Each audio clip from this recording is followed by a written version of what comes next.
ये right time है, बिल्कुल परफेक्ट टाइम कि इसे जो है फीडिंग दी जाए, इसको खाना दिया जाए ताकि ये अपनी ग्रोथ अच्छे से करे और आगे चल के बाहर के महीने में आपको इससे अच्छे फ्लावर्स मिल सके। स्पेशली जो मेरी तरह लाहौर जैसे टेम्परेचर में रहते हैं, क्लाइमेट में रहते हैं, उनके पास बहुत थोड़ा टाइम होता है इसकी ग्रोथ को करवाने का और साथ अच्छे ब्लूम देखने का, क्योंकि अप्रैल में जैसे ही टेम्परेचर 40 को टच करेगा तो इसकी ग्रोथ भी आहिस्ता आहिस्ता स्लो हो जाएगी और साथ ब्लूम भी अच्छे नहीं आएंगे।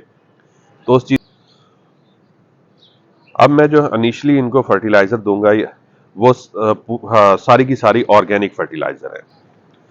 तो जो भी फीडिंग है पूरे वीक की मैं आपको फीडिंग बताऊंगा कि पूरे वीक में आपने क्या क्या फीडिंग देनी है। स्प्रे करूंगा और आज के दिन ही एक और ऑर्गेनिक फर्टिलाइजर है वो मैं तैयार होने के लिए रख दूंगा। अस्सलाम वालेकुम, welcome back to my channel. मैं उम्मीद करता हूँ आप लोग खैरियत से होंगे। हमेशा की तरह आज की वीडियो जो है वो गुलाब से रिलेटेड है, क्योंकि थर्सडे की वीडियो हमेशा गुलाब से रिलेटेड होती है। तो अब देखें, डॉर्मेंसी जो नेचुरल डॉर्मेंसी स्टार्ट हुई थी गुलाब में, वो अगर आपको नज़र आ रहा हो तो ये देखें ख़त्म हो गई है। अब पौधे ने अपनी ग्रोथ दोबारा से स्टार्ट कर दी है।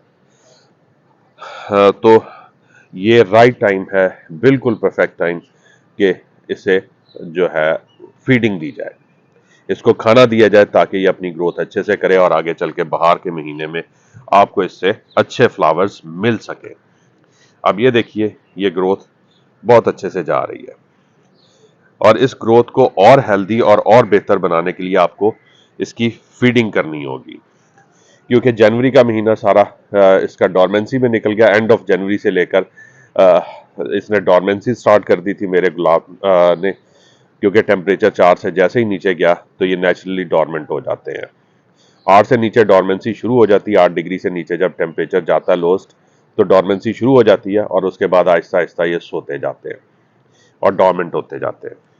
तो मेरे भी ये गुलाब डॉर्मेंट हो गए थे, लेकिन अब क्योंकि टेम्परेचर बढ़ रहा है और लोएस्ट टेम्परेचर जो है वो 8 से ऊपर आ गया हुआ है, तो अब इसकी डॉर्मेंसी ब्रेक हो गई हुई है और इसने अपनी ग्रोथ स्टार्ट कर दी हुई है। तो ये अभी आपके सामने एक मेरा पौधा नजर आ रहा है जो कि बहुत हेल्दी से अब इसने अपनी हेल्दी ग्रोथ स्टार्ट की हुई है। तो ये राइट टाइम है, बिल्कुल परफेक्ट टाइम। इस टाइम पे आपको फीडिंग देनी होती है गुलाब को। अगर इस टाइम पे इसको प्रॉपर फीडिंग ना दी जाए तो ये ग्रोथ जो है वो ना तो तेज होगी और ना ही आगे चल के हमें हेल्दी ब्लूम देखने को मिलेंगे, क्योंकि हमारे पास स्पेशली जो मेरी तरह लाहौर जैसे टेम्परेचर में रहते हैं, क्लाइमेट में रहते हैं, उनके पास बहुत थोड़ा टाइम होता है इसकी ग्रोथ को करवाने का और साथ अच्छे ब्लूम देखने का, क्योंकि अप्रैल में जैसे ही टेम्परेचर 40 को टच करेगा तो इसकी ग्रोथ भी आहिस्ता आहिस्ता स्लो हो जाएगी और साथ ब्लूम भी अच्छे नहीं आएंगे।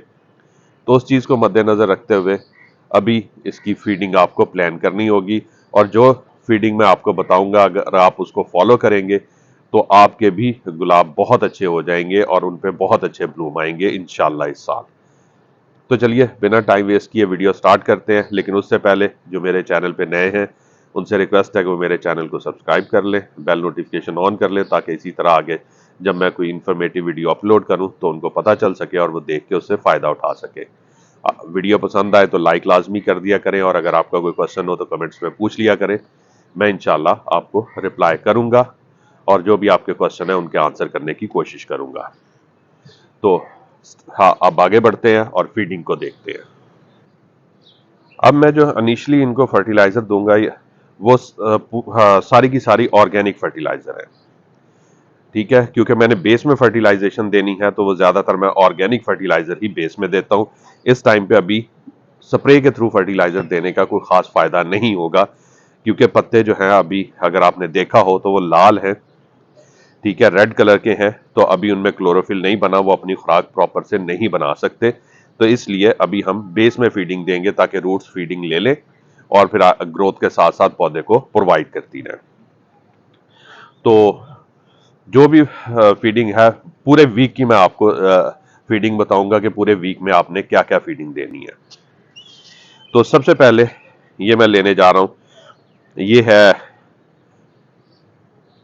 सीवीड, सॉलिड फॉर्म में फर्टिलाइजर है, क्योंकि ये ग्रोथ प्रोमोटर है, इसके अंदर ग्रोथ हार्मोन्स होते हैं जो पौधे को की ग्रोथ को स्टिमुलेट करते हैं। तो ये ले रहा हूँ 2 ग्राम पर लीटर के हिसाब से। तो मैं 10 लीटर का सोल्यूशन बनाऊंगा तो ये मैंने 20 ग्राम ले ली हुई है। तो उसके लिए मैंने अलग से पानी ले लिया हुआ है।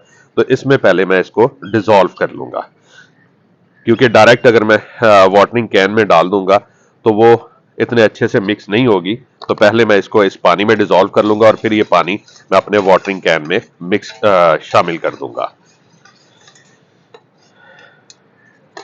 क्योंकि जो लोग मुझे फॉलो करते हैं उन्हें पता है कि मेरा वाटरिंग कैन जो है वो 10 लीटर का है, तो उस हिसाब से मैं 10 लीटर का ये सोल्यूशन बना रहा हूँ।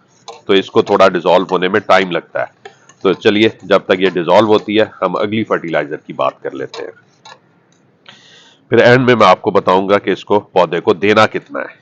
ठीक है, डिसॉल्व तो आपने करना है 10 लीटर में, लेकिन पानी कितना देना पौधे को, तो ये होगी। और दूसरी इसके साथ जो चीज है वो है पोटाशियम ह्यूमेट, जिसको ह्यूमिक एसिड भी कहते हैं।